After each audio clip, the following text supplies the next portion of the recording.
বন্ধুসকল, আমি ভাৰতীয়সকলে 15 আগষ্ট আৰু 26 জানুৱাৰী তাৰিখে যি পতাকা উত্তোলন কৰোঁ, এই দুটা দিনৰ মাজত পতাকা উত্তোলন কৰা আটাইতকৈ গুৰুত্বপূৰ্ণ কি নিয়ম বেলেগ বেলেগ থাকে বাৰু? আপোনালোকে জানেনে? হয়তো এই বিষয়ে কিছু সংখ্যক লোকে জানিব পাৰে। মই সেই জনাসকলৰ কাৰণে তথ্যটো আগবঢ়োৱা নাই। যিসকলে নাজানে তেওঁলোকে জানিবৰ বাবে এই ভিডিঅ'টো প্ৰস্তুত কৰিলোঁ। আচলতে আমি কেৱল এটা কথাই জানো যে 15 আগষ্ট তাৰিখে আৰু 26 জানুৱাৰী তাৰিখে আমাৰ দেশত পতাকা উত্তোলন কৰা হয়।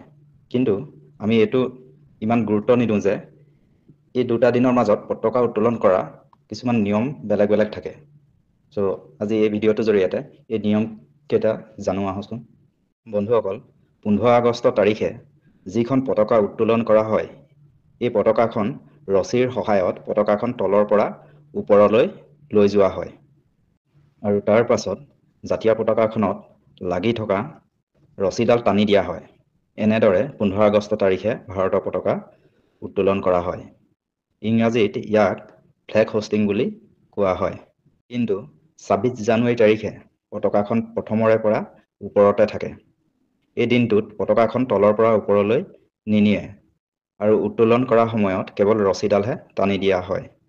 ইংৰাজীত ইয়াক ফ্লেগ আনফল্ডিং বুলি কোৱা হয়।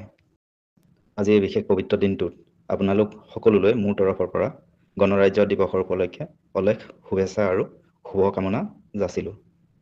বন্দে মাতৰম। ভাৰত মাতা কি জয়। জয় হিন্দ।